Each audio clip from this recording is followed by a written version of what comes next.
సామెతలు 29వ అధ్యాయం 14వ వచనం. ఏ రాజు దరిద్రులకు సత్యంగా న్యాయము తీర్చును, ఆ రాజు సింహాసనము నిత్యముగా స్థిరపరచబడును. ఒక రాజు ఎలా ఉండాలంట? దరిద్రులకు సత్యముగా న్యాయము చేర్చాలి. ఒక రాజు, అప్పట్లో రాజుల పరిపాలన, ఇప్పుడేంటి? గవర్నమెంట్. అవునా? ఇప్పుడు గవర్నమెంట్ అన్నమాట.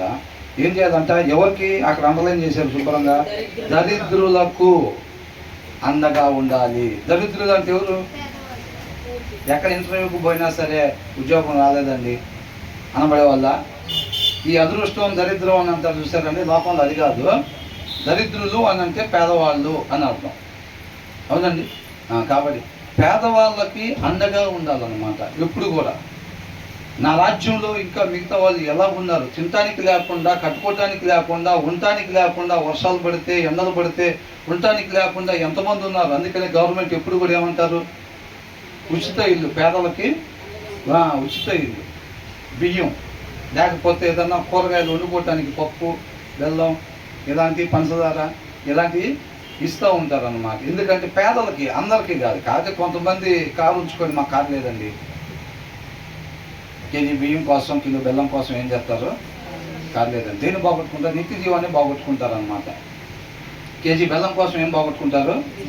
నిత్య జీవాన్ని బాగొట్టుకుంటారు. జ్ఞానం లేకపోతే ఏం చేస్తారు మరి? లోక జ్ఞానంతో చేసే పనులు అవన్నీ. అవునా? ఇల్లు ఉంచుకొని ఇల్లు లేదండి అని కూడా చెప్తారన్నమాట. అట్లా కాకుండా ప్రతి ఒక్కరు కూడా ఏంటి? పేదలకి అండగా ఎవరెవరైతే అర్హులు ఉన్నారో, ఆ ఇల్లు లేని వాళ్ళు, వస్త్రాలు లేని వాళ్ళు, వాళ్ళందరికీ కూడా సమకూర్చడానికి అన్నమాట. రాజు దృష్టి కూడా దాని మీద ఉండాలన్నమాట. అది చెప్తున్నాడు. ఎలాగంట? సత్యముగా న్యాయము తీర్చును, ఆ రాజు సింహాసనము నిత్యముగా స్థిరపరచబడును. మన చూపు కూడా ఎక్కడ ఉండాలంట? మన చుట్టూ ఎవరైతే పేదవాళ్ళు ఉన్నారో, అర్హత కలిగిన వాళ్ళు ఉన్నారో, అల్పులు ఉన్నారో, వాళ్ళపైన మన దృష్టి నిలపాలి. మనకి కొదువుగా ఉంటే మనం ఎలా రెస్పాండ్ అవుతామో, ఎలా చేసుకుంటామో, దేవుడు మన దృష్టికి వాళ్ళని తీసుకొచ్చినప్పుడు వాళ్ళ దగ్గర కూడా మనం అదే రీతిగా రెస్పాండ్ అవ్వాలన్నమాట. అర్థమవుతుందండి? ఆ హృదయాన్ని దేవుడు మనకి, అది మాంసపు హృదయం అంటే. ఎంతకాడికి పిల్లలు తిన్నారా? మళ్ళీ ఏమన్నా పెట్టపోయావా? పిల్లలకు ఆల్రెడీ ఒక 20 జతలు ఉన్నాయి అనుకోండి, ఇంకో 4 జతలు తీసుకుంటే పోయిద్దా? మరి ఇంటి పక్కన వాళ్ళ పరిస్థితి, మన లైన్లో పేదవాళ్ళ సంగతి ఏంటి? వాళ్ళకి వెళ్ళి అసలు మనం పోవట్లేదా? దృష్టి, ఆలోచన పోవట్లేదా? ఒకసారి చెక్ చేసుకోవాలన్నమాట. మనకి అల్మార్కి దూరం ఉందనుకోండి, దృష్టి దాని మీద పోదు. అల్మార్క్ అంటే అల్మార్లో ఏముంటుంది? వాక్యం ఉంటుంది. మనకి వాక్యానికి దూరం ఉందనుకోండి, మన దృష్టి వాళ్ళదాకా పోదన్నమాట. దృష్టి మందకి ఇచ్చింది అన్నమాట.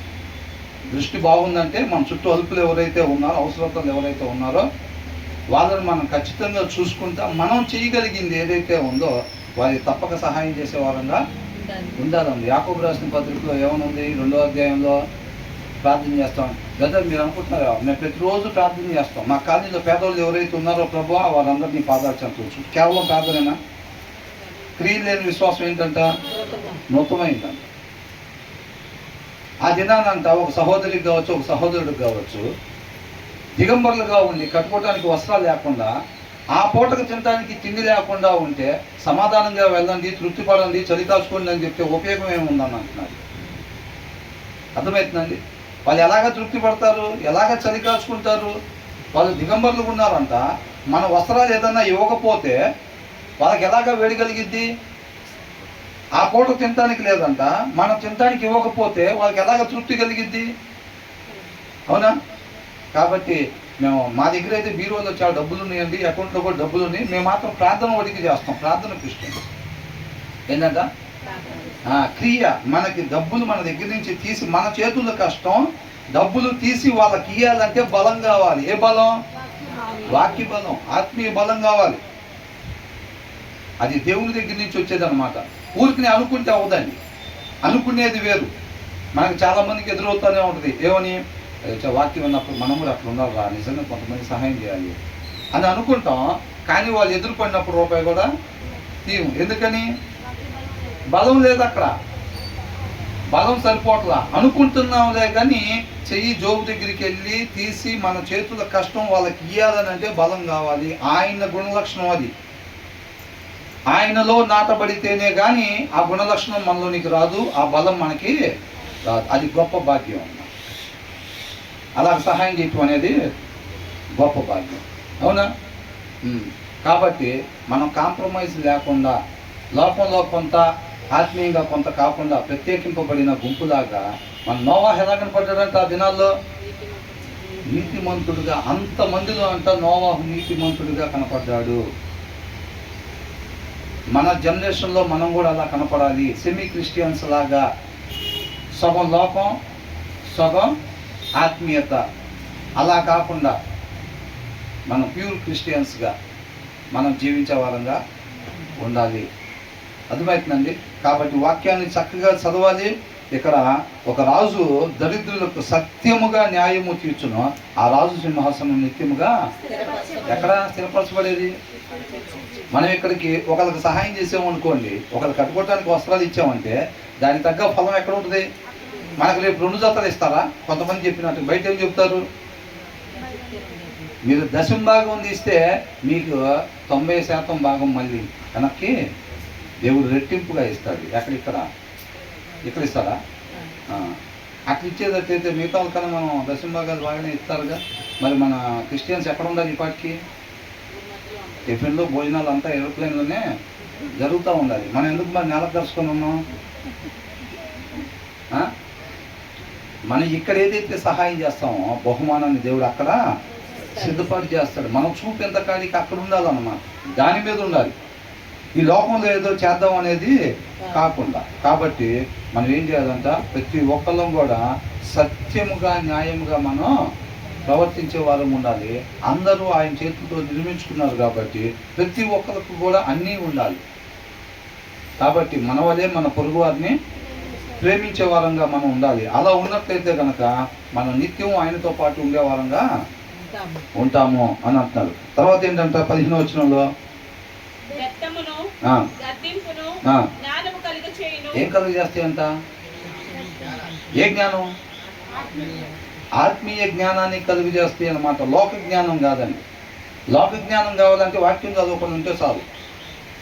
వాక్యం చదువుకొని ఉంటే లోక జ్ఞానం బ్రహ్మాండంగా వచ్చింది. ఎందుకంటే అది ఎక్కడి నుంచి వచ్చింది అంటే ఆ మూఢత్వంలో నుంచి వచ్చింది.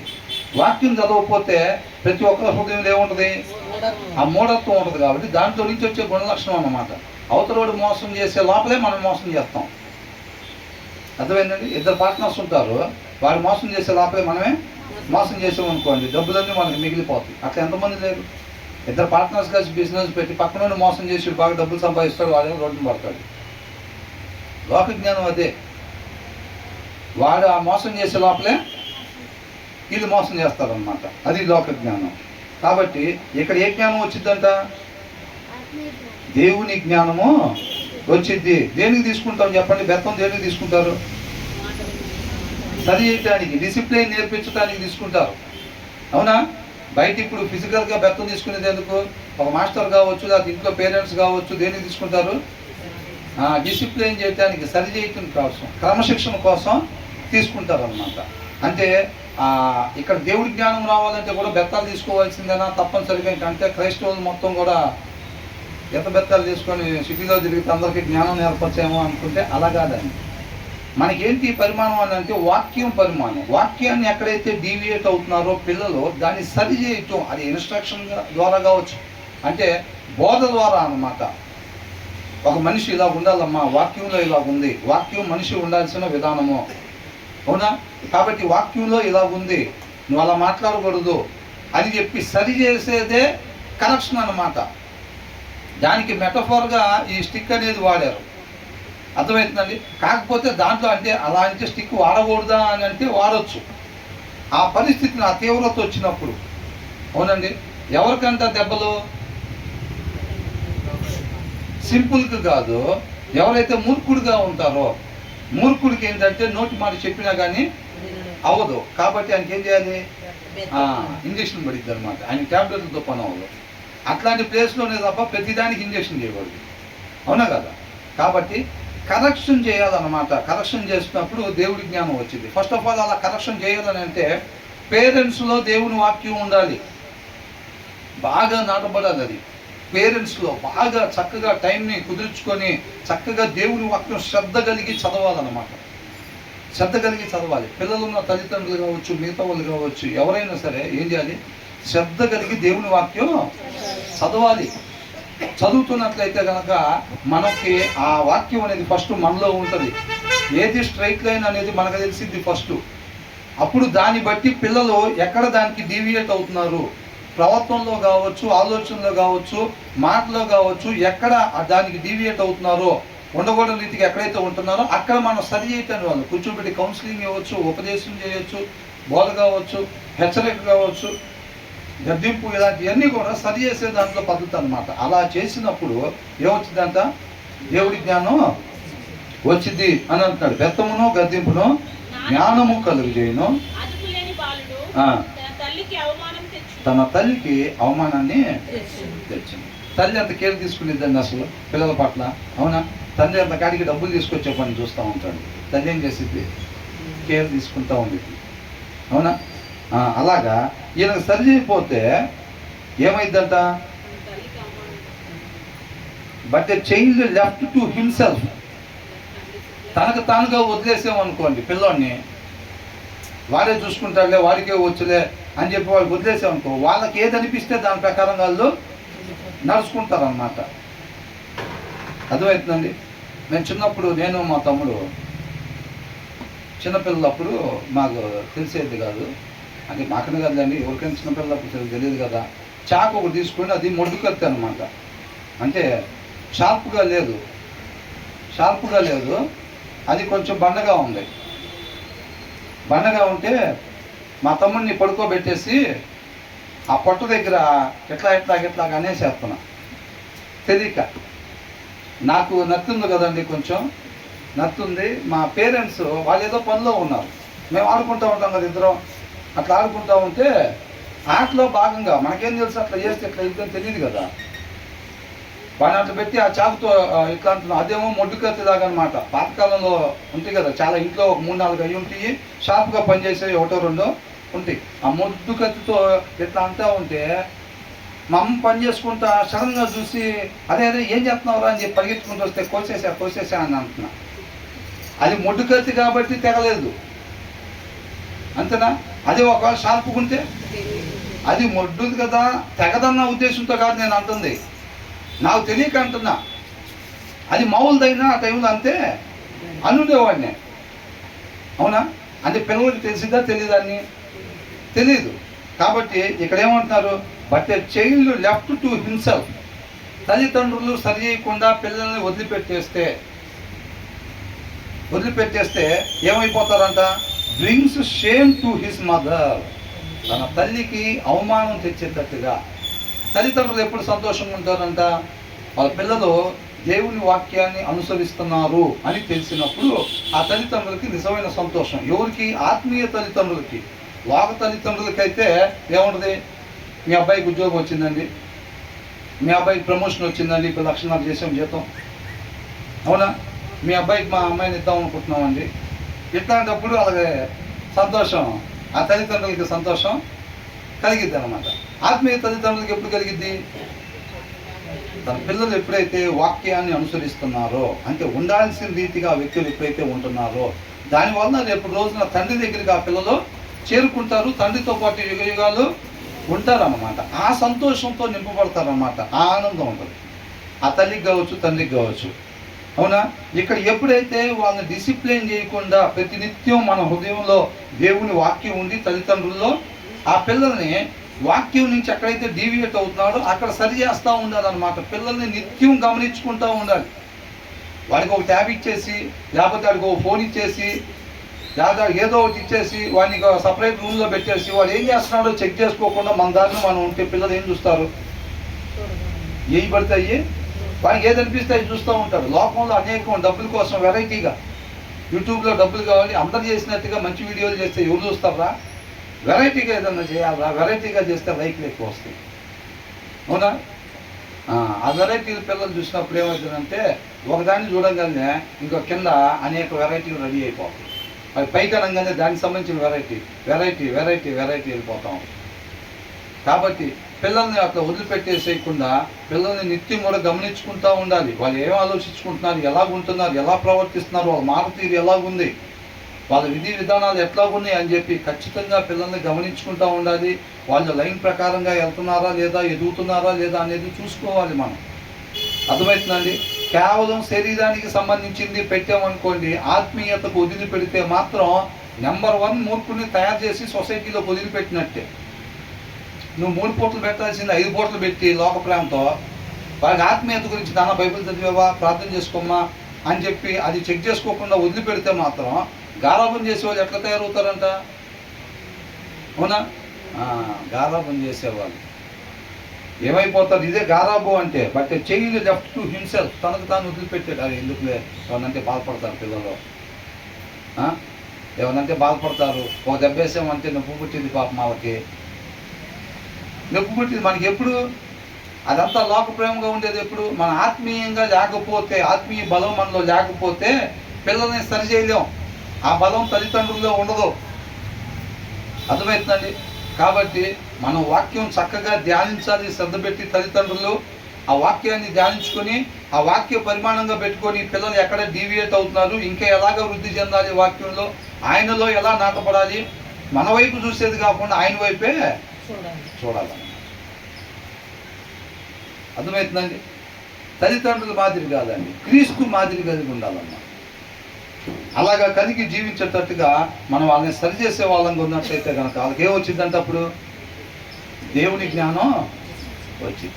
దేవుడు కూడా ఏం చెప్తాడు? చక్కగా మాటలతో చెప్పి చూస్తాడు. అవ్వలేదు అనుకో ఏం చేస్తాడు? మనకు బండో కారో ఉందనుకోండి, పక్కనే వాడు పోతుంటే మనం దారిని పోతున్నా వాడు వచ్చి కొంచెం లైట్గా అలాగా గీత పెట్టి వెళ్ళేటట్టుగా 15,000 ఖర్చు అయ్యేటట్టుగా చేస్తాడు. ఏమైంది? 15,000 ఖర్చు అయింది. కూర్చొని ఆలోచించుకుని 15,000 ఏంది అసలు అనవసరం ఖర్చు పడింది, అది ఇదని అంటాం. పేరెంట్స్ ఒక్కోసారి గిచ్చుతారు కదా పిల్లల్ని మాట వినకపోతే.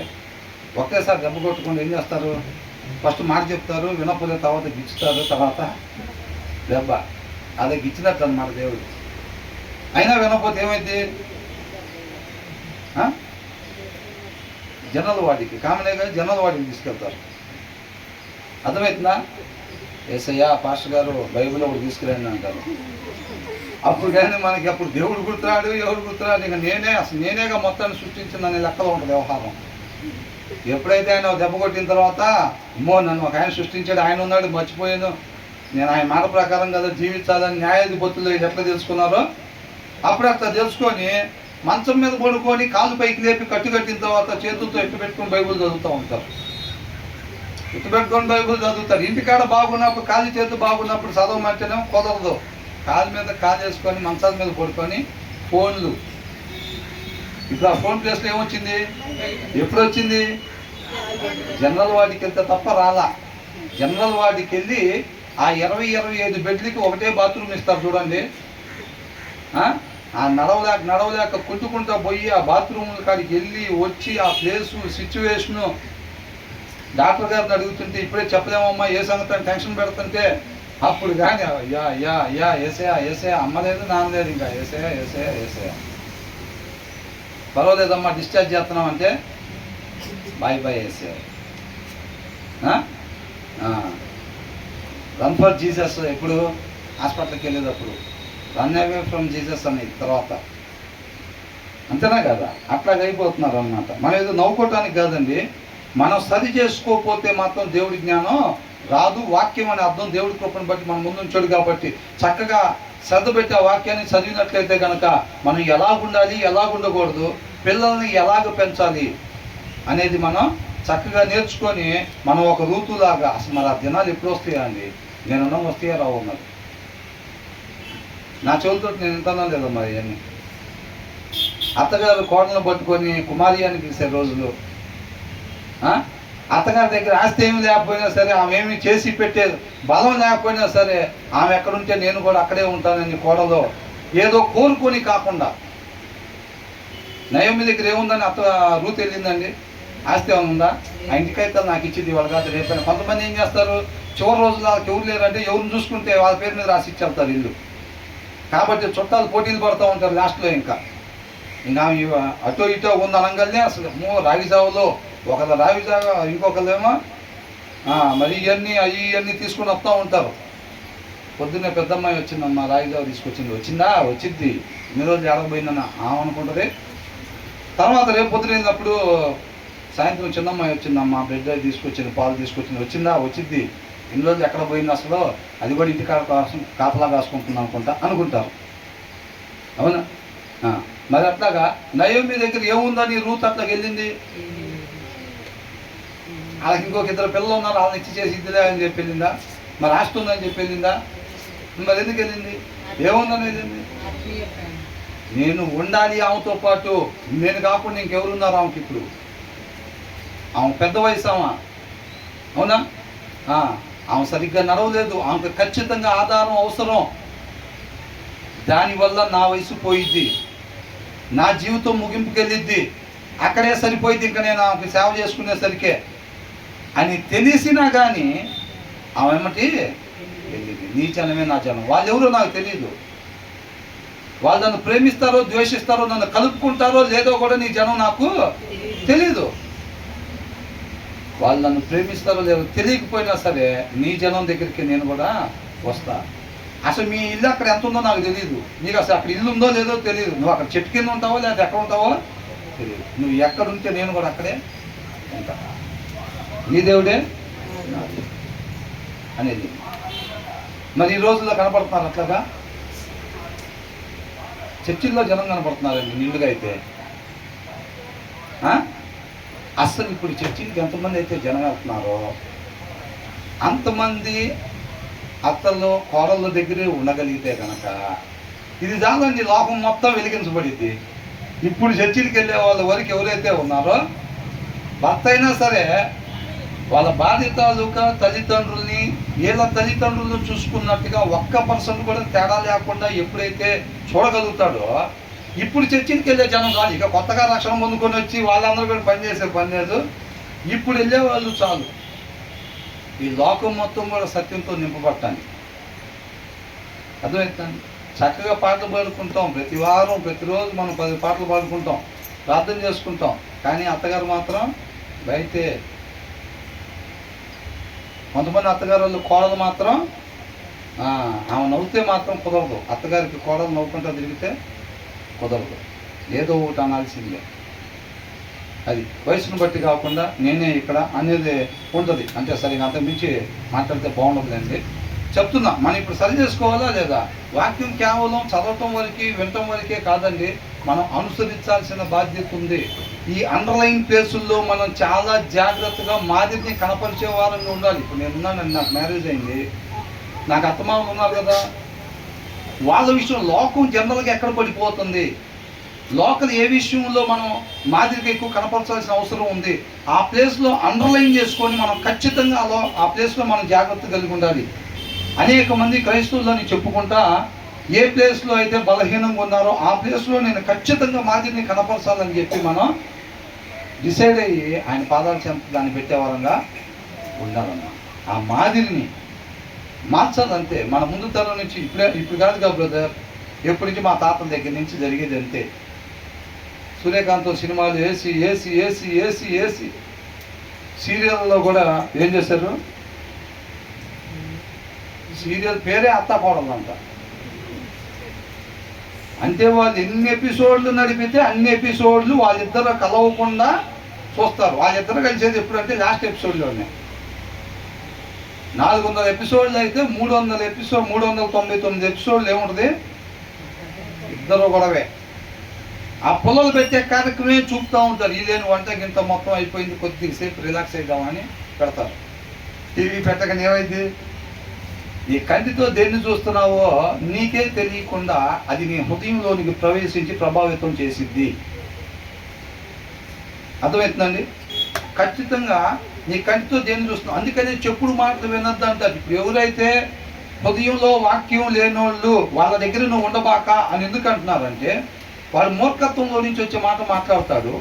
వాడి నోట్లో నుంచి వచ్చే ప్రతి మాట జనాన్ని దేవుడికి దూరం చేసే మాటే ఇది. అది నీకు తెలియపోవచ్చు. కానీ కాబట్టి నువ్వు అక్కడ ఉన్నప్పుడు ఏమవుతుందంటే నేను వింటాను, దాన్ని ఏం అనుసరిస్తాను, కానీ నేను ప్రపంచ మేధావిని ఏంటంట వింటానంటే నేను దాన్ని అనుసరించను అని అనుకుంటాం. కానీ నువ్వు విన్న మాట నీ లోపలికి వెళ్ళి ఏమైందంటే విన్న మాట అది లోపలికి వెళ్ళి ఖచ్చితంగా అది చేయాల్సిన పని చేసిద్ది. అది చేయాల్సిన పని చేసిద్ది.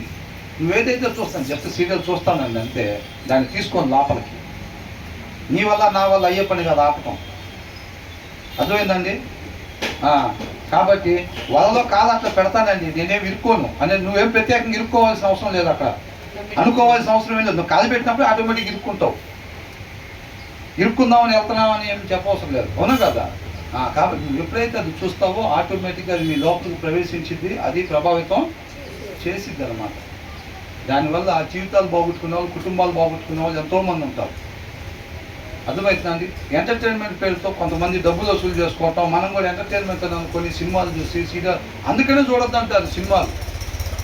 అవి మన జీవితం మీద ప్రభావితం చూపుతాయి కాబట్టి మన సినిమాలని ఇవి చూడొద్దు అని అంటారు అన్నమాట.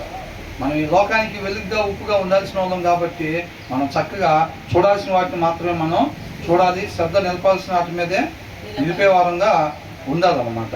కాబట్టి మనం చక్కగా ఈ జనరేషన్ నుంచి మన మాదిరిని కనపరిచే వాళ్ళగా, ఒక నయోమికి రూతుకి ఎట్లా ఉంది, ఒక బోయాజు అసలు ఎలాగ ఉన్నాడు. ఆల్రెడీ రూతుకి వివాహం అయిందా లేదా? వివాహం అయింది. వివాహం అయినా సరే బోయాజు వివాహం చేసుకున్నాడా లేదా? అంటే పాస్టర్ గారు అట్లా చెప్పారండి, పెళ్ళైన వాళ్ళని పెళ్లి చేసుకోమని చెబుతున్నారు. అట్లాగా చెబుతుంది? అట్లా కాదండి, ఆయన హృదయం కలిగి జీవించాలి. అర్థమవుతుందండి? హోషే ఏం చేశాడు? వ్యభిచారం చేసామని వివాహం చేసుకున్నాడు. ఏసీ ఏం చేశాడు? వ్యభిచారం చేసామని ఏమని పిలిచాడు? తల్లి అని పిలిచాడు. మరి ఆయన ఆలోచనలో అసలు ఎంత పవిత్రత ఉందో చూడండి. అర్థమవుతుందండి? కాబట్టి మనం కూడా ఆయన హృదయం వల్లే మన హృదయం మార్చబడేటట్టుగా ఉండాలన్నమాట. కాబట్టి వాక్యాన్ని చక్కగా శ్రద్ధపెట్టి చదవాలి. పిల్లలకి అయితే మాత్రం ఖచ్చితంగా బోధ చేయాలి. దేవుడి కృపను బట్టి దేవుడు కూడా మనకి ఏం చేస్తున్నాడు? ఇప్పుడు మనం అందరం ఆయన పిల్లలమే కాదా, ఆయన చేతులతో నిర్మించుకున్నాడు. కాబట్టి చక్కగా మనకు కూడా ఏం చేస్తున్నాడు? ఆ బోధని, మనిషి ఉండాల్సిన రీతిని, ఆ మాదిరిని దేవుడు తెలియపరుస్తూ ఉన్నాడు అన్నమాట. ఇలా ఉండాలి, ఇలా ఉండకూడదు, ఇలా ఉండాలని చెప్పి మనం కూడా సరి చేస్తూ ఉన్నాడు. ఆయన జ్ఞానాన్ని నేర్చుకుంటూ ఉన్నాం ఇక్కడ మనం. అవునా కాదండి? పిల్లలకి ఎలాగైతే మనం నేర్పుకుంటూ ఉంటామో ఆయన కూడా ఏం చేస్తున్నాడు? ప్రతి మంగళవారం, శుక్రవారం, ఆదివారం, బుధవారం దగ్గరికి చేర్చుకొని ఆయన కూడా ఆయన జ్ఞానంతో మనల్ని నింపుతూ ఉన్నాడు అన్నమాట. దానికి మనం విధేయత చూపించి నడుచుకునే వారంగా ఉండాలి. డిసిప్లైన్ని మనం రిసీవ్ చేసుకోవాలి. దేవుడు కూడా ఏదైతే మనం సరి చేస్తున్నాడో, క్రమశిక్షణ నేర్పిస్తున్నాడో, ఆయన జ్ఞానాన్ని నేర్పిస్తున్నాడో దానికి విధేయత చూపించి మనం ఉపేక్షించుకొని విధేయత చూపించి నేర్చుకునే వాళ్ళంగా ఉండాలి. అలా నేర్చుకోకపోతే కనుక ఆ పిల్లోడు ఎలాగైతే చెడిపోతాడో మనం కూడా అలాగా చెడిపోయే వాళ్ళని ఉంటాం. వాక్యం చదవకపోతే కనుక మన జీవితాలు అయిపోయినట్టే. వాక్యం చదవకపోతే ఆ వాక్యం చదవనప్పుడు ఆ మూఢత్వం ఉంటుంది కాబట్టి దాని ద్వారా నడుస్తాము. ఆటోమేటిక్గా రేపు తండ్రికి దూరంగా అయిపోతాం అన్నమాట. తర్వాత ఏమంటున్నారు 16వ వచనంలో? దుష్టుడు ప్రబలినప్పుడు అంటే హృదయంలో వాక్యం లేనివాడు, దేవునితో సహవాసం లేనివాడు అంట అభివృద్ధి ఎక్కువ మంది అయినప్పుడు ఏమైందంట? చెడుతనము, ట్రాన్స్గ్రెషన్, అతిక్రమము. మనిషి ఉండాల్సిన రీతిని దాటి ఉంటాడు అన్నమాట. ఉండకూడని రీతిగా ఉంటాడు మనిషి. ఎప్పుడు? ఇందాక ఒక రాజు పేదలకి సత్యముగా న్యాయము తీర్చినప్పుడు ఆయన ఒక మంచి మాదిరిగా ఉంటాడు అన్నమాట. ఆయన అలా ఉండేటప్పుడు ఆయన కింద వాళ్ళు ఎట్లుంటారు?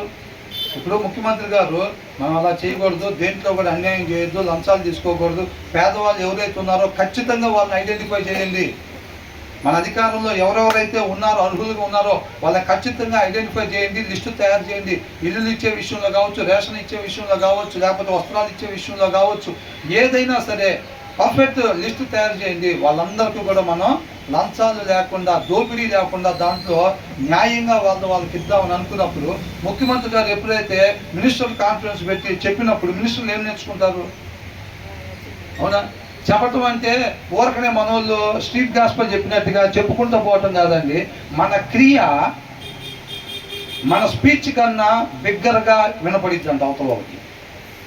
మన క్రియ, మనం చేసే పని ఏదైతే ఉందో ఆ పని మనం చెప్పేదానికన్నా బిగ్గరగా వినపడిద్దంట అవతలకి. అర్థమవుతుందండి? కాబట్టి ఆయన ఊరికి అంత కాన్ఫిడెన్స్ పెట్టి పక్కన ఇంకొక బినామీని ఇద్దరు పెట్టుకుని వాళ్ళ ద్వారా దోపిడీ చేస్తాను అనుకోండి, నేర్చుకుంటారా వీళ్ళు? నేర్చుకోరు.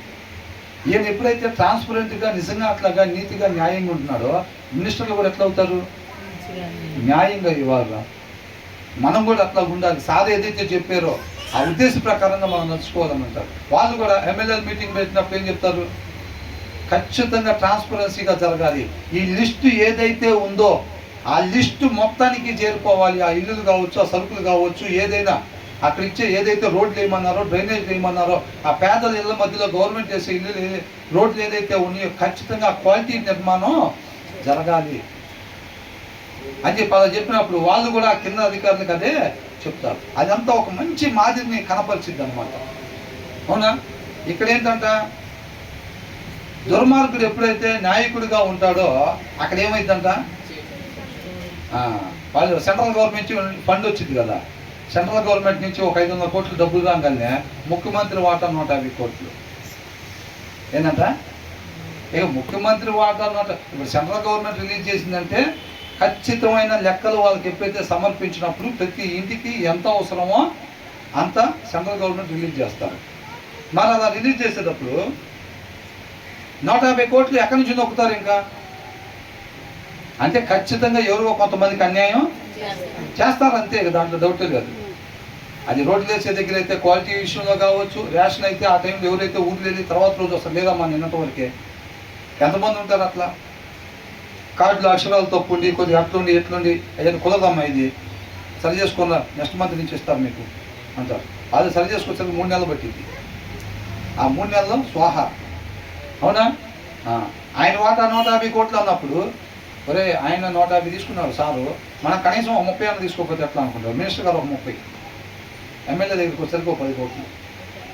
ఇక కిందకి వెళ్ళేసరికి ఆయన కింద ఉండే జడ్పీటీసీ ఎవరైతే జిల్లా మీద ఉంటాడో ఆయన కనీసం ఒక 2 కోట్లు తీసుకుంటాడు. ఆ మిగతా లోకల్ వాళ్ళు. అవునా?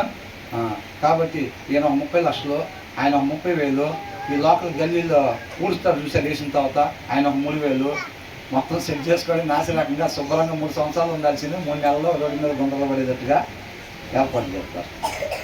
అవునా? అలా చేసినప్పుడు ఏమైంది?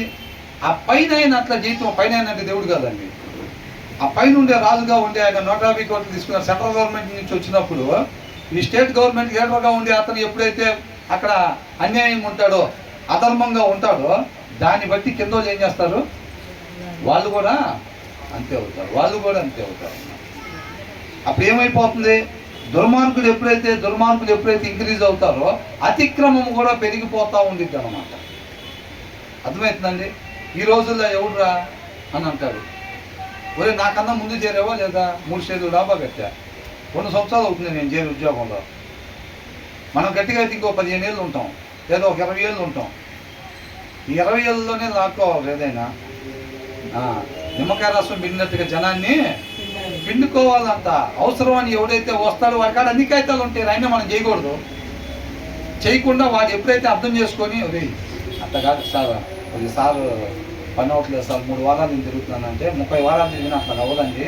ఒక మాట చెప్తారు, 2 పక్కన తీసుకునేది కవర్లో, అది కవర్లో తాంబూలాలు పెట్టిస్తే పని అయిపోయిందండి, ఇక మీరు రావాల్సిన పని కూడా లేదు అంటారు. సార్ దగ్గరికి కూడా లేదు, మీరు అట్లా కవర్లో తాంబూలం పెట్టి నాకు ఇచ్చారంటే సాయంత్రానికి వచ్చి పట్టుకెళ్ళండి మీకు అవుతుంది అంటారు. 3 వారాలు తిరిగారంట, అవ్వలేదంట. మరి ఎట్లయింది పని? అది అర్థమవుతుందా? ఆ ప్లేస్లో మనం ఉండాలి. ఎలాగా? క్రీస్తుని పోలి. అర్థమైందా? ఆ ప్లేస్లో మనం క్రీస్తుని పోలి ఉండాలి. మన లోపల అదే కదండి ఉంది.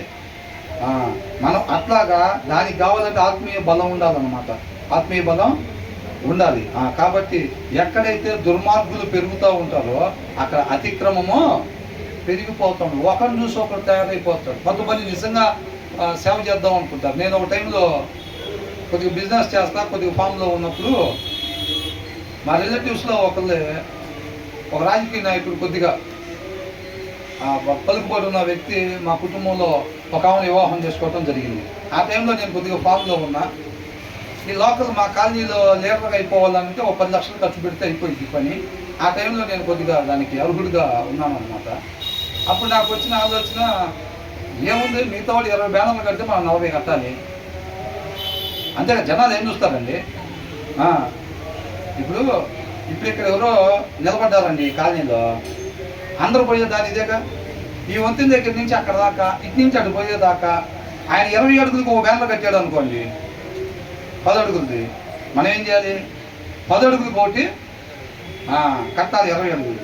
అప్పుడు కట్టినప్పుడు ఏమైంది, రే ఈయన బాగా డబ్బుంది, ఆయన ఒక రూపాయి ఏం చేయగలుగుతాడు మన కాలనీకి, ఆయన కొద్దిగా తక్కువ లాగా ఉన్నాడు, అక్కడక్కడ కనపడుతున్నాయి అని అనుకుంటాడు. కాబట్టి ఏముంది, ఇప్పుడు ఆయన మాట్లాడితే ఫస్ట్ మనకు అక్కడ ప్లేస్ ఇస్తారు, ఆ పార్టీ తరఫున నిలబడటానికి ప్లేస్ ఇస్తారు. ఆ రాజకీయ నాయకుడు ఎవరైతే మనకు పరిచయం అయ్యాడో ఆయన మాట్లాడితే ప్లేస్ ఇస్తాడు. మిగతాది డబ్బులు మన దగ్గర ఉన్నాయి కదా, ఏముంది ఇంకా ఆటోమేటిక్గా పర్వటమే, బ్యానర్లు అయినా అదైనా ఇదైనా దొంగదండాలు ఇవన్నీ కామన్గానే కొనసాగిపోతాయి కదా అని అనుకుంటాం. అప్పుడు నా ఉద్దేశం ఏంటంటే, ఒక 10 లక్షలు పెట్టాము, ఒక 30 లాగుదాం అనేది ఉద్దేశం కాదు. అప్పటికి కొద్దిగా గొప్ప ఏదో తీసి గురించుకొని చదువుతూ ఉన్నా కాబట్టి, అది ఇదంతా దొంగలు ఉన్నారు, ఇట్లా చేస్తున్నారు, మనం నిజాయితీగా చేయొచ్చు కదా. ఇట్లా ఎవడన్నా ఇట్లా పలానా పని చేయమని డబ్బులు ఇస్తే దాంట్లో 30 నొక్కేసి ఓ పావుతో తుతు మంత్రం చేసి ఎమ్మెల్యే గారి దగ్గర తీసుకుని వెళ్ళి అన్నట్లు చేశారని అట్లా చేశారని చెప్పించుకుంటున్నారు. అట్లా నొక్కేసేస్తున్నారు. మనమైతే జెన్యున్గా వాళ్ళకి చేయాల్సింది చేయొచ్చు కదా, కొంతమందికైనా న్యాయం జరిగింది కదా అని అనుకుంటే అప్పుడు దాని తర్వాత నేను మామూలుగా ఇంట్లో డిస్కషన్ చేసుకుంటే దాన్ని చేసేవాళ్ళు చాలామంది ఉన్నారు. చాలామంది ఆ ఉద్దేశాలతో వచ్చి పడిపోయే వాళ్ళు ఉంటారు, మనకెందుకులే అది అని చెప్పారు. తర్వాత దేవుడి కృపను బట్టి ఆ ఆలోచన వివరణ చేశాడు అనమాట దేవుడు.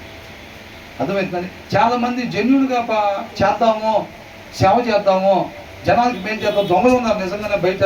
ప్రతి దాంట్లో దోపిడీ, బియ్యంలో దోపిడీ, ఇళ్లలో దోపిడీ, రోడ్లలో దోపిడీ, కాంట్రాక్టుల్లో దోపిడీ, ప్రతి దాంట్లో దోపిడీ. పేదల్ని గుర్తించి చేసేది లేదు అని అనుకున్నప్పుడు కొంతమంది ఏదో సేవ చేద్దామని వస్తారు. వచ్చిన తర్వాత ఏమైంది, ఆ కుడి పక్కన ఉండే వాళ్ళు లంచాలు తీసుకుంటూ ఉంటాడు, ఎడం పక్కన ఉండేవాడు తీసుకుంటూ ఉంటాడు. ఇటు వినాలండి, ఆ పెద్ద పెద్ద కార్లు బంగాళాలు కట్టుకుంటూ ఉంటాడు. వీళ్ళు చూసి ఏమనుకుంటారు, ఇంకా 5 సంవత్సరాల్లో 2 సంవత్సరాలు పానే పోయింది, ఇక మిగిలింది 3 సంవత్సరాలు. ఇక పొద్దుకు లెగిస్తే వాళ్ళని చూసి వాక్యం చదవకుండా ఏమైతే కూర్చోవాలమ్మ, ఇంకా కూర్చోవాలి, తిరగద్దు అసలు, కూర్చోవాలి, లేవద్దు.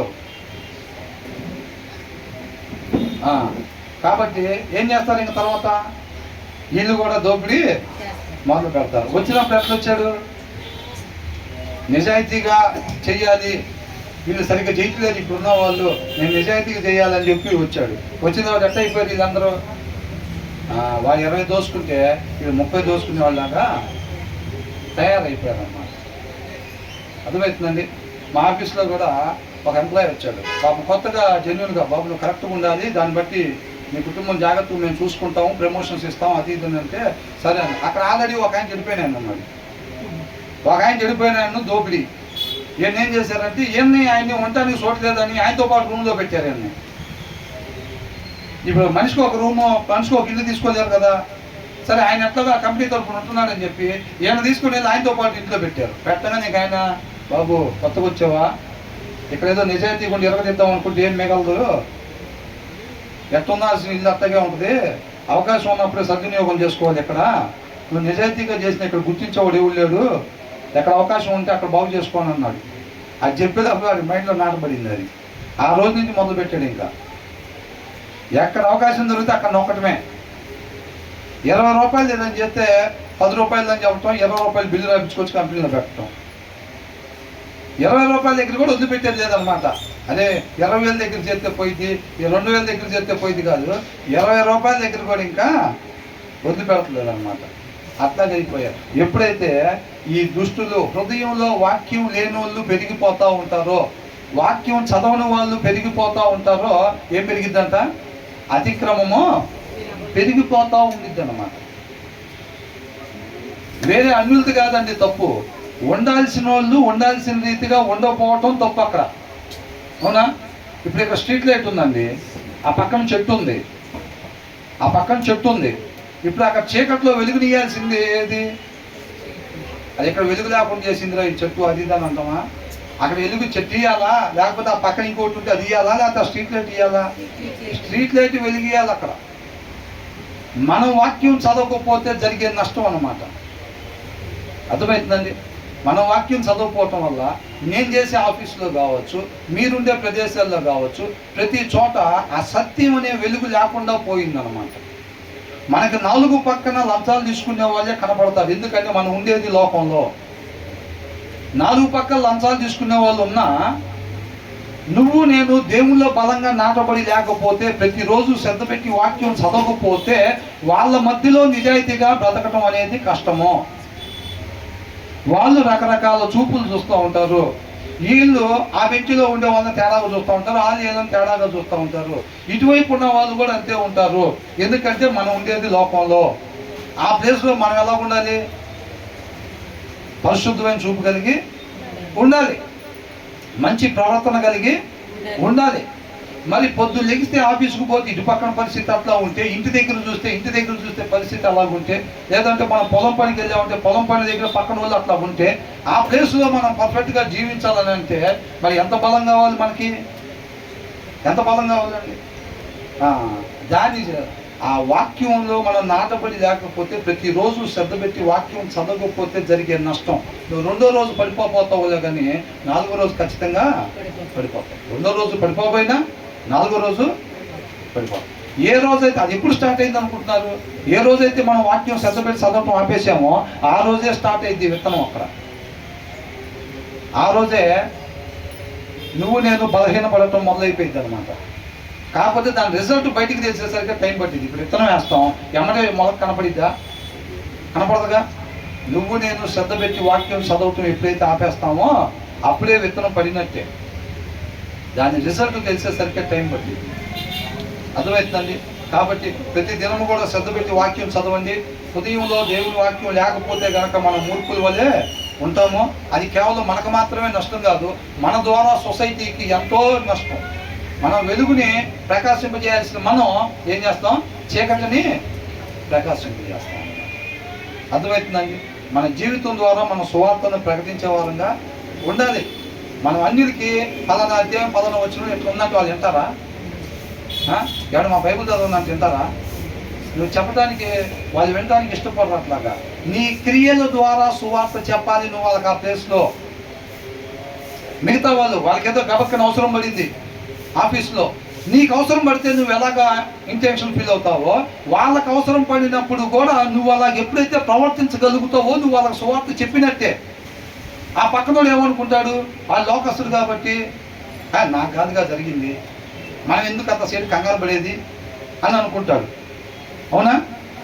కాకపోతే మనం దేవుళ్ళో నాటబడి ఉంటే కనుక ఖచ్చితంగా మన వల్లే మన పొరుగుని ప్రేమించాలి. కాబట్టి ఆయన పలానా దానిలో ఇబ్బంది పడుతున్నాడు, మనం చేయగలిగిన సహాయం మనం చెయ్యాలన్నమాట. అలాగ మనం సువార్తని క్రియల ద్వారా ప్రకటించే వారంగా ఉండాలి. వాళ్ళు అర్థం చేసుకుంటారు. అది అర్థమవుతుందండి? అన్యులకు సువార్త ఆ రీతిగా మనం ప్రకటించాలి. కాబట్టి తర్వాత ఏమంటున్నారు ఇంకా దాంట్లో? దుష్టులు ప్రబలినప్పుడు అంతా చెడుతనం ప్రబలను. నీతిమంతులు అంటే ఎవరు? అలాంటి వాళ్ళ మధ్యలో దేవుళ్ళో నాటబడి నిత్యము దేవుణ్ణి కలిగి ఆ దప్పిగా ఉన్న తత్వం, నేను మంచిగా ఒక మనిషి ఉండాల్సిన రీతిగా మాత్రమే నేను ఉండాలి అని ఆ భయము వణుకు కలిగి ఎవరైతే నిత్యము ప్రతిదినం ఉదయకాలంలో ఆయన మన లేపగానే, ప్రభువా నీ కృపను బట్టి ఇవాళ నన్ను సజీవుడిగా లేపావు, నీ పాదాల చేత ఉంచుతున్నాను ఆయన ఈ దినాన్ని, నీ హృదయాల్లో వచ్చిన దేనికై ఉందో, ఎందుకోసం ఈ దినాన్ని నాకు ఇచ్చావో దాని కొరకు మాత్రమే నేను దీన్ని ఉపయోగించే కృపను దయచేయమని చెప్పి ప్రార్థన చేసుకుని చేసిన ఆ నోటి పెదాల మీద వచ్చిన మాట కాదని అంతరంగులో ఆ వణుకు చూస్తాడు దేవుడు. అంతరంగులో నేను ఉండాల్సిన రీతిగా మాత్రమే నేను ఉండాలి అని ఆ భయము వణుకు చూస్తాడు దేవుడు. ఆ వణుకు చూసినప్పుడు ఆయన మనతో పాటు ఉంటాడు, మనం విడిచిపెట్టి ఉండడో. ఆశపడే ప్రాణాన్ని దేవుడు తృప్తిపరుస్తాడు. ఆశ లేకపోతే అంతే సంగతి. ఇంకా అర్థమైందండి? కొట్టుకుపోవటమే అంతే, నేలలో పడి లోకంలో పడి కొట్టుకుపోవటమే. ఇంకా కొట్టుకుపోవటం ఏముంది? ఎవరైనా కొట్టుకుపోతారండి. నిలబడి జీవించటమే. ఒక్కసారే వచ్చే అవకాశం ఆనంద్, అర్థమైందా? ఒక్కసారే వచ్చే అవకాశం, అర్థమవుతుందండి. దీంట్లో వేరేలాగా అనుకోబాకండి. ఎవరికన్నా నిద్ర వస్తే ఏం చేస్తారంటే వెళ్ళి ఒకసారి అక్కడ నుంచోండి, వెనక బాగా ముందు మీద పడితే అందరూ మీకు వెళ్ళి చూస్తూ ఉంటారు.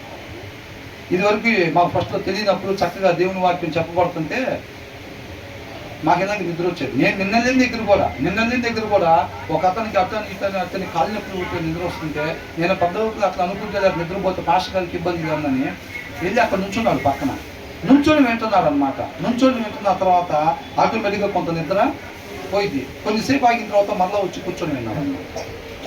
మేము కూడా ఇదివరకు ఏం చేసేవాళ్ళం అంటే అట్లాగే ఉన్నప్పుడు కొంచెం మాకు అట్లా వచ్చినప్పుడు ఏం చేసేవాళ్ళం అంటే వెళ్ళి ఆ వెనకాల నుంచునే వాళ్ళం, వెనకాల నుంచొని వాక్యం వినేవాళ్ళం. వాక్యం విని శరీరం సహకరించింది. అప్పుడు చక్కగా నుంచుంటే నిద్ర వచ్చిద్దా? నుంచొని నిద్రపోతున్నాడంటే చచ్చిపోయాడు అని అర్థం. ఇంకా అర్థమైందండి. కాబట్టి ఇక అక్కడ నుంచొని మనం వాక్యం విన్నాం అనుకోండి, విన్న తర్వాత ఆటోమేటిక్గా కొంచెం మనకు ఆ బతుకు తగ్గిన తర్వాత ఆటోమేటిక్గా వచ్చి మనం కూర్చొని వినొచ్చు మళ్ళీ. ఎందుకంటే ఆ సమయం పోతే రాదు. ఇక వాక్యం అయిపోయింది, ప్రార్థన ముగించబడింది అన్న తర్వాత మనం ఎంత కసి వచ్చినా కానీ ఉపయోగం ఉంటుందా? ఉండదు. కాబట్టి మనం చక్కగా దేవుళ్ళు నాటబడి ఉండాలి. ఈ నీతిమంతులు వాక్యాన్ని శ్రద్ధ కలిగి చదివి దాని ప్రకారంగా అనుసరించే వాళ్ళు ఖచ్చితంగా ఈ దుర్మార్గులు ఎవరైతే ఉన్నారో వాళ్ళు పడిపోవటం వీళ్ళు ఖచ్చితంగా చూస్తారంటున్నారు. కీర్తనలో కూడా ఏముండాల్సింది, వాళ్ళు గడ్డిలాగా ఊరికనే పెరిగిపోతారు. అది పెరిగిపోవటం చూసి మేము ఇదైపోబాక, ఈర్షపడబాక, లోపల కుళ్ళుకోబాకు. ఏంటో నిన్న కాక మొన్న వచ్చాడు ఈ గడ్డిగాడు, పెరిగిపోయాడు. గడ్డి ఊరనే పెరిగిద్దా లేదండి? ఇప్పుడు బోన్సాయి మొక్క ఊరనే పెరిగిపోయిద్దా? బోన్సాయి పెరగదు, అది విలువైంది, కాస్ట్లీ కాబట్టి ఎక్కువ రేటు పెట్టుకుంటుంటారు. అవునా? నిన్న కాక మొన్న వచ్చారు, 2 స్టేర్లు డాబా కట్టాడు, పెద్ద కారు కొన్నాడు, పెద్ద బూట్లు వేసుకొస్తున్నాడు, మంచి వాచ్లు పెట్టుకొస్తున్నాడు. లేకపోతే అనుకొని మీరు వాళ్ళని శీర్షపడబాకండి, వాళ్ళంతే పెరుగుతారు. నువ్వు వాడు పోయి ఇటు వచ్చేటప్పుడు వాడు ఉండు అక్కడ అంటున్నాడు. కీర్తనలు అన్నారా లేదా? అది నువ్వు మరలా నూతన ఆకాశం నూతన భూమిని పెట్టినప్పుడు అదే ఇంటి పక్కన ఒక ఆయన ఉండాలి. ఏదైనా యోషువ గారు ఉండాలిగా, ఏదైనా అంటే ఆయన కనపడ్డా అక్కడ, పేరు యోషువ అంతే. లోపల అంత ఎవరు? బయటికి యోషువ, లోపల ఇంకొక ఆయన ఉన్నాడు ఆయనకి అప్పుడు దాకా. అర్థమవుతుందండి. కాబట్టి ఆయన కనపడ్డా అక్కడ. ఇంటి వెనకాల మాత్రం ఉండాలిగా, ఏదైనా అంటే మాత్రం కనపడదు. మీరు అలా చూసి కంగారు పడబాకండి అని అంటున్నాడు. మీ గురి కరెక్ట్గా పెట్టుకోండి అని అంటున్నాడు. అర్థమవుతుందండి. అది అంటున్నాడు.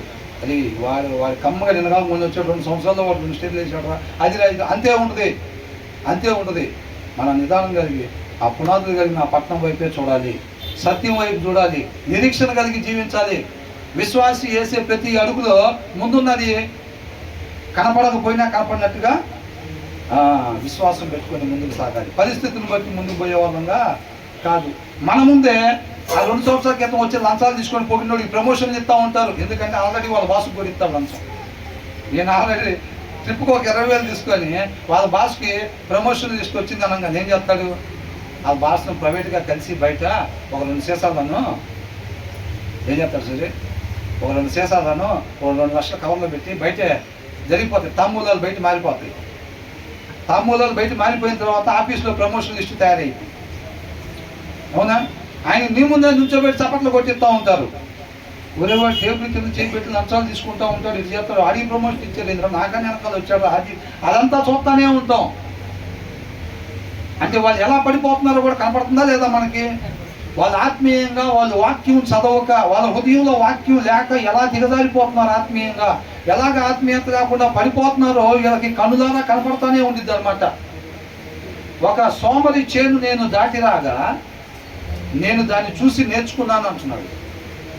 ఆ సోమరి వాడి చేను దాటి వచ్చిన తర్వాత ఆ చేను ఎలా ఉందంట? మొత్తం ముళ్ళ తిప్పలతో ఉందంట. దానికి ఒక ఫెన్సింగ్ లేదంట. ఎందుకు? సోమరి ఆ చెట్లు పీక్కోడు. ఆ చెట్లు పీక్కోకపోతే నీళ్ళు పెట్టిన బలం మొత్తం ఆ పిచ్చెట్లకేగా లాక్కునేది. అవునా? ఎరువేసినా కానీ ఆ పిచ్చెట్లు లాక్కుంటాయి. ఈ మిగతాది మొత్తం ఈ సోమరుడు ఏంటంటే ఆ చెట్లు పీక్కోడు. శ్రద్ధ పెట్టి బైబిల్ తీసి చదవడం ఇంటి దగ్గర. అర్థమవుతుందండి. బైబుల్ తీసి శ్రద్ధ పెట్టి ఒక గంట సేపు కూర్చొని చదవడు. మోకాలు చేసి ఒక గంట సేపు ప్రార్థన చేయడు తల్లి లేదా తండ్రి. పిల్లలు అట్లా అయిపోవాలి. బిల్లీకి రామ్ గారి కన్నా అయితే ఒక అడిగి ఎక్కువే ఉండాలి తప్ప పిల్లలు తక్కువ మాత్రం ఉండటానికి వీళ్ళు మాత్రం బైబిల్ తీరు. పిల్లలు ఎదిగిపోతూనే ఉంటారు, ఇది మాత్రం బైబిల్ తీరు. వీళ్ళు మాత్రం మోకాలు చేసి ప్రార్థన చేయరు. వాళ్ళ కళ్ళ ముందే కుళ్ళుకుంటూ ఉంటారు, వాళ్ళ కళ్ళ ముందే వేరే వాళ్ళ గురించి మాట్లాడుకుంటూ ఉంటారు. పిల్లలు ఎట్లా ఉండాలి? చేసి ప్రార్థన చేస్తే కుంటోలు చేసి నడవాలి. అది ఎట్లా వీళ్ళు ఎట్లా మన వాళ్ళని దగ్గరికి రానికూడదు, అది ఎట్లా చేశారని చెప్పి తల్లిదండ్రులు కూర్చొని పిల్లల ముందే మాట్లాడుకుంటూ ఉంటారు. అని పిల్లలు లేనప్పుడు మాట్లాడుకుంటే పర్వాలేదని కాదండి, అట్లాంటి స్వభావం కలిగి ఉండకూడదని చెప్తుంది వాక్యం. అవునా? మాట్లాడుకొని పిల్లలు చెయ్యితే ప్రార్థన చేస్తే కుంటోలు తీసి నడవాలి, గుడ్డోళ్ళకి కళ్ళు వచ్చి చూడాలి అని చెప్పి ఆశపడతా ఉంటాం అన్నమాట. అర్థమవుతుందండి? అలా కాదు. కాబట్టి హృదయంలో వాక్యం లేకపోతే, శ్రద్ధ కలిగి వాక్యం కానీ చదవకపోతే మాత్రం వీళ్ళు ఆత్మీయంగా పడిపోతారు. ఎలా పడిపోతున్నారో చక్కగా నీతిమంతులు కన్నులారా చూసి ఆ చేను దాటిన తర్వాత అంతా నేను ఎలా ఉండకూడదో నేను నేర్చుకున్నానని అంటున్నాడు. వివేకాన్ని తెచ్చుకున్నాను అంటున్నాడు. ఎప్పుడైతే అవతలోడు చదవక వాడి జీవితం, బైబిల్ చదవక వాడి జీవితం ఎట్లాగా దిగజారిపోతుంది, ఆత్మీయతలో ఎలా పడిపోతున్నారు, వాళ్ళు వృద్ధి చెందకుండా ఎలా ఉంటున్నారు, దేవుడు ఇచ్చిన తలాంతులు ఎట్లాగా అలాగే ఉండిపోతున్నాయి, భూమిలో దాచిన తలాంతులాగా ఎలాగైతే ఉండిపోతున్నాయో అట్లాగే మనం చూస్తూ ఉండేటప్పుడు ఏం చేయాలంట, అలా ఎవరైతే కొంతమంది ఉంటున్నారో వాళ్ళని చూస్తుంటే నాలో పౌరుషం పొందుకొని వస్తుంది అంటున్నారు కీర్తనకారుడు. మనం చదువుకున్నాంగా, వాళ్ళందరూ ఉండాల్సిన రీతి ఉండలేదు, నాకు పౌరుషం వచ్చి నేను ఉండాల్సిన రీతిగా ఖచ్చితంగా నేను ఉండాలని చెప్పి అనుకుంటున్నాను. అర్థమవుతుందండి? కాబట్టి అలాగ ఉండాలన్నమాట. అంటే ఇక్కడ ఇద్దరు వ్యక్తులు మళ్ళీ ఎవరంతా దుష్టులు ప్రబలినప్పుడు ఒకళ్ళు దుష్టులు, ఇంకొకళ్ళు నీతిమంతులు. మనం ఎలా ఉండాలంట? నీతిమంతులు శ్రద్ధ కలిగి వాక్యం చదువుతారు, దాన్ని అనుసరిస్తారు అన్నమాట. అర్థమవుతుందండి? దుష్టుడు ఏం చేస్తాడు? వాక్యము చదవడు, తనకుండే లోక జ్ఞానాన్ని బట్టి తన జీవితాన్ని నడుపుతూ ఉంటాడు. దానివల్ల తనకు నాశనం వచ్చింది, అట్ ద సేమ్ టైం మిగతా వాళ్ళకు కూడా నాశనాన్ని తీసుకుని వస్తాడు అన్నమాట. కాబట్టి మనం ప్రతినిత్యం కూడా వాక్యం చక్కగా చదువుకోవాలి. 15వ వచనంలో ఏం చూసాం? వాక్యం పరిమాణం కాబట్టి వాక్యం అనే స్ట్రైట్ లైన్ నుంచి మనం ఎక్కడెక్కడ సరి చేసుకోవాలో అక్కడ మనం సరి చేసుకుంటా, తల్లిదండ్రులు తప్పకుండా శ్రద్ధ పెట్టి వాక్యం చదువుతా, ఆ పిల్లలను కూడా నీకు నాకున్న ఆలోచనలో నుంచి వాళ్ళు ఎక్కడ చదివి పక్కకి వెళ్తున్నారో కాదండి, వాక్యం నుంచి ఎక్కడ పక్కకి వెళ్తున్నారో చూసి అక్కడ మనం కరెక్షన్ చేయాలన్నమాట. ఆ కరెక్షన్ చేసే దాన్ని ఇక్కడ బెత్తం తీసుకుని వాడటం. మనం బోధ చేసినా, సరి చేసినా, కౌన్సిలింగ్ చేసినా అది మొత్తం కూడా డిసిప్లిన్లో భాగమే. ప్రతిదానికి కథ తీసుకుని కొట్టాల్సిన పని ఏమీ లేదు. ఆ తీవ్రత స్థాయిలో అవతల పిల్లలు ఉన్నప్పుడు అప్పుడు మనం బెత్తం తీసుకోవాల్సిన అవసరం ఉందన్నమాట. అవునండి? కాబట్టి మనం అలాగా చక్కగా డిసిప్లిన్ చేసే వాళ్ళు ఉన్నట్లయితే ఆ తల్లికి కావచ్చు, ఆ తల్లిని కావచ్చు సంతోష పెట్టే వాళ్ళు ఉంటారు. దేవుడి కృపను బట్టి ఆయన కూడా మనకి చెప్తున్నప్పుడు ఇలా ఉండాలి, ఇలా ఉండకూడదని చెప్తున్నాడు కదా మనకి. అలా ఉన్నప్పుడు మనం ఎప్పుడైతే విధేయత చూపిస్తామో ఆ జ్ఞానాన్ని నేర్చుకుని మనం సృష్టికర్తను సంతోష పెట్టేవారంగా ఉంటాం. అంతే తప్ప ఇది కేవలం వినటానికే అని అనుకుంటే మాత్రం ఆయన్ని అవమానపరిచే వారంగా ఉంటాము. 16వ వచనంలో ఏంటంట, దుష్టులు ఎక్కువగా ఉన్నప్పుడు ఏమైందంట, అతిక్రమము పెరిగిపోతూ ఉండిద్ది అనమాట. మనం ఉండాల్సిన వాళ్ళం, మనం ఈ లోకానికి వెలుగు ఉప్పుగా ఉండాల్సింది. కాబట్టి మనం శ్రద్ధ కలిగి వాక్యం చదివి ఎక్కడెక్కడైతే ఆ సత్యాన్ని ప్రకాశింప చేయాలో, మనం ఉండే ప్రదేశాల్లో కావచ్చు, ఆఫీసులో కావచ్చు, ఆ ప్రదేశాల్లో నీతిగా, న్యాయంగా, ధర్మంగా ఉండటం ద్వారా క్రీస్తుని కనపరిచే వారంగా మనం ఉండాలి, క్రీస్తుని ప్రకటించే వారంగా మనం ఉండాలన్నమాట. తప్పకుండా మరి ఇంటి దగ్గర శ్రద్ధ పెట్టి వాక్యం చదువుదామా లేదా? తప్పనిసరిగా చదవగలిగిన ప్రతి ఒక్కరు చదవండి. చదవలేని వాళ్ళు ఎవరైతే ఉన్నారో బ్రదర్ చెప్పినట్టుగా యాప్స్ వాళ్ళందరికీ ఫోన్లు ఉన్నాయి కదండి, ఆ ఫోన్ల ద్వారా చక్కగా మెసేజ్ని పెట్టుకొని విని మనం అందరం కూడా ఆత్మీయంగా బలపడాలని కోరుకుంటాము. దేవుడికి మహిమ కలుగును.